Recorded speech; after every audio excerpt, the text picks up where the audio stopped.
बिहार करे पुकार आइए निशांत कुमार। निशांत कुमार नीतीश कुमार के बेटे हैं और कहीं ना कहीं जितनी भी नीतीश कुमार की नाराजगी थी, उनकी जो राजनीतिक चालें थी, वो इसी वजह से चल रहे थे। निशांत कुमार को किसी तरह से उत्तराधिकारी बनाने के लिए, और नीतीश कुमार वो सभी राजनीतिक चालें खेल रहे थे ताकि निशांत कुमार को स्वीकार कर लिया जाए। निशांत कुमार के लिए अब जो है पटना जेडीयू कार्यालय के बाहर पोस्टर उनके कार्यकर्ताओं के द्वारा लगाया जा चुका है। अब कहीं ना कहीं अब खुले तौर पर अब दे दिया गया है कि निशांत कुमार का अब जो है एंट्री हो चुका है बिहार की राजनीति में, और कहीं ना कहीं मुख्यमंत्री पद पर अब निशांत कुमार को भी आप देख सकते हैं। जिस प्रकार की नीतीश कुमार जिस प्रकार से पेच कस रहे हैं, उसमें बीजेपी हो या चिराग पासवान हो या तेजस्वी यादव हो, इन सभी पार्टियों को छटपटाने के सिवा कुछ नहीं मिलेगा। नीतीश कुमार कहीं ना कहीं वो दाव जो है वो चल चुके हैं। अब निशांत कुमार की जो एंट्री है अपने कार्यकर्ताओं के माध्यम से करा चुके हैं नीतीश कुमार। कहीं ना कहीं 2025 नहीं तो 2030 में अगर जेडीयू की सरकार बनी तो निशांत कुमार निश्चित तौर पे बिहार के मुख्यमंत्री होंगे, चाहे गठबंधन में उनके साथ कोई भी हो। हालांकि इससे कई जो पार्टियां हैं, कई नेता जो है, इनको काफ़ी दिक्कत भी होने वाला है, क्योंकि वो भी युवा है और वह भी सपना देख रहे हैं मुख्यमंत्री बनने का। नमस्कार, मैं विष्णु राव।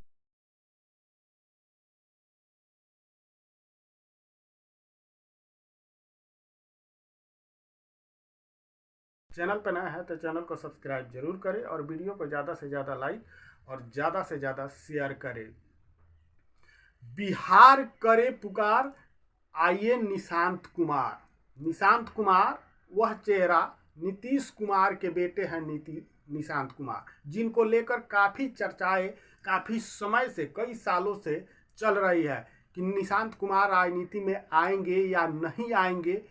लेकिन एक समय आपको याद दिला देता हूं, जब नीतीश कुमार तेजस्वी यादव के कंधों पे हाथ रख के बोले थे कि अब जो है आगे की राजनीति जो है, आगे का भविष्य जो है यही लोग हैं और यही देखेंगे। उस समय लोगों को लगा था कि अब नीतीश कुमार तेजस्वी यादव को आगे बढ़ाएंगे, लेकिन भले ही नीतीश कुमार का हाथ तेजस्वी यादव के कंधों पे था, लेकिन वह चेहरा वह नहीं था। वह जो बातें बोल रहे थे वो किसी दूसरे के लिए बोल रहे थे। भले ही सामने वह तेजस्वी यादव थे, उनके कंधों पे हाथ था, लेकिन नीतीश कुमार जो बोल रहे थे वो बड़ी दूर की राजनीति खेल रहे थे। उसको लालू प्रसाद यादव भी शायद समझ नहीं पाए। लालू प्रसाद यादव को भी लगा कि नीतीश कुमार अब जो है तेजस्वी को आगे बढ़ाएंगे चाचा भतीजा के नाम पर, लेकिन नीतीश कुमार वहीं पे राजनीति खेल गए और लालू प्रसाद यादव अगर कहा जाए तो वहीं पे राजनीति को समझ नहीं पाए। जब चर्चा चलने लगी कि नीतीश कुमार के पास उत्तराधिकारी नहीं है, कौन इनको देखेगा, कौन इनकी राजनीतिक विरासत संभालेगा, तब निशांत कुमार जो है उनकी जो चर्चा है फिर एक बार चलने लगी। और धीरे धीरे करके किसी को कुछ समझ नहीं आया कि क्या हो रहा है। नीतीश कुमार ऐसी राजनीति खेले कि किसी को भी कुछ समझ में नहीं आया और निशांत कुमार धीरे धीरे करके राजनीति में आ गए। निशांत कुमार ने सबसे पहली बार जो है अपने पिता के लिए वोट मांगा। तब भी किसी को नहीं लगा था कि निशांत कुमार राजनीति में उतने कहा जाए दिलचस्पी रखते हैं या इंटरेस्टेड है राजनीति को लेकर। लेकिन निशांत कुमार ने कहा कि हमारे पिता काफ़ी बिहार का विकास किए हैं और इनको एक बार फिर मौका दिया जाना चाहिए, हम जनता से ये अपील करते हैं। उसके बाद फिर एक बार निशांत कुमार को पूरी तरह से, हालांकि कुर्ता पजामा तो पहले से ही पहनते हैं, लेकिन बंडी धारण किए हुए निशांत कुमार दिल्ली दौरा करते हैं। उस पहली बार निशांत कुमार जो है बोलते हैं और कहते हैं कि जब उनसे सवाल किया जाता है कि नीतीश कुमार क्या बीमार है, तो वो कहते हैं कि नहीं, हमारे पिता पूरी तरह से स्वस्थ है। और एक बार फिर निशांत कुमार उनके लिए वोट मांगते नजर आते हैं। पूरी बॉडी लैंग्वेज को अगर देखा जाए तो वो एकदम से सहज थे, जिस प्रकार से एक नेता होता है उस प्रकार से निशांत कुमार को देखा गया। लेकिन सबसे बड़ा सवाल है, अगर निशांत कुमार आते हैं तो किनको किनको दिक्कत होगा। चिराग पासवान की बात, तेजस्वी यादव की सबसे पहले बात करते हैं। तेजस्वी यादव की अगर बात करें तो तेजस्वी यादव कहते हैं कि उनको राजनीति में आना चाहिए, मैं उनका स्वागत करता हूं। लेकिन अगर वहीं उसके अलावा तेज प्रताप यादव कहते हैं कि उन्हें हमारी पार्टी में ही आ जाना चाहिए। तो क्या तेजस्वी यादव को निशांत कुमार के आने से कोई दिक्कत नहीं है? ऐसी बात नहीं है। तेजस्वी यादव को काफ़ी दिक्कत है। जानते हैं कि निशांत कुमार अगर आते हैं तो कहीं ना कहीं हम उस दौर में पीछे छूट जाएंगे। अगर वो हमारी पार्टी से गठबंधन भी करके आते हैं तो नीतीश कुमार अपने बेटे को ही मुख्यमंत्री बनाएंगे। लालू प्रसाद यादव भी जानते हैं, लेकिन लालू प्रसाद यादव 2015 में जिस प्रकार से तेजस्वी यादव को उप मुख्यमंत्री बनाए थे, उसी प्रकार से अगर ज़रूरत पड़ी तो बीजेपी को सत्ता से हटाने के लिए लालू प्रसाद यादव यह भी फैसला ले सकते हैं, भले ही तेजस्वी यादव को उप मुख्यमंत्री क्यों न बनाना पड़े।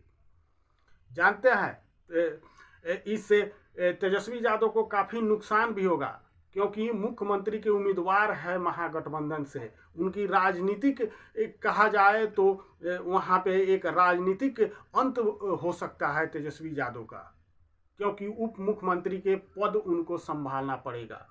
क्योंकि अभी जो है महागठबंधन से सबसे बड़े उम्मीदवार है मुख्यमंत्री का। वहीं चिराग पासवान की बात करें तो वह भी उनका स्वागत कर रहे हैं, मजबूरी है उनका, क्योंकि चिराग पासवान जानते हैं कि हमारे पास अभी उतना जो है वोट बैंक नहीं है जिसके आधार पर हम मुख्यमंत्री के दावेदारी कर सके। चिराग पासवान इसीलिए उनका स्वागत करते हैं। चिराग पासवान यह भी जानते हैं कि अगर निशांत कुमार आते हैं तो हमारा जो प्रतिस्पर्धा है, एक कंपटीशन है, वह बढ़ जाएगा। पहले तो हम तेजस्वी यादव को भले ही पीछे छोड़ देते थे, हम पढ़े लिखे हैं, वो पढ़े लिखे नहीं है, इस वजह से हम उनको पीछे छोड़ देते हैं। लेकिन अभी निशांत कुमार अगर आते हैं तो वह भी इंजीनियरिंग कर चुके हैं। ऐसे में जो है काफ़ी जो है एक कहा जाए तो दोनों के बीच में नीतीश कुमार के बेटे हैं। ऐसे में प्रतिस्पर्धा दोनों के बीच बढ़ सकता है। उसके अलावा बीजेपी की अगर बात करें तो बीजेपी जानती है कि हमारा बिहार में कोई मुख्यमंत्री का अभी उस तरह का चेहरा नहीं है, इसलिए बीजेपी को स्वीकार करने में कोई दिक्कत नहीं है। क्योंकि बीजेपी जानती है कि अगर जेडीयू भी यहाँ सरकार में रहती है तो हमें कुछ ज़्यादा नुकसान होने वाला नहीं है। हमें केंद्र की राजनीति करना है और यहाँ भी हम गठबंधन में सरकार में रहेंगे, इसलिए बीजेपी के पास कोई खास ऑप्शन नहीं है। वो बीजेपी को यह भी मालूम है कि अगर नीतीश कुमार इधर से उधर हो जाते हैं, राजद के साथ चले जाते हैं, तब हमको बड़ा नुकसान हो सकता है, क्योंकि हम बिहार में सत्ता से हट सकते हैं और हमें जब लोकसभा चुनाव होगा उसमें भी बड़ा नुकसान हो सकता है। इसलिए बीजेपी की मजबूरी है नीतीश कुमार और उनके बेटे अगर आते हैं तो उनको स्वीकार करना। बाकी इस पर आपकी क्या राय है कमेंट करके ज़रूर बताइएगा, और चैनल पर नया है तो चैनल को सब्सक्राइब जरूर कीजिएगा। जय हिंद, जय बिहार।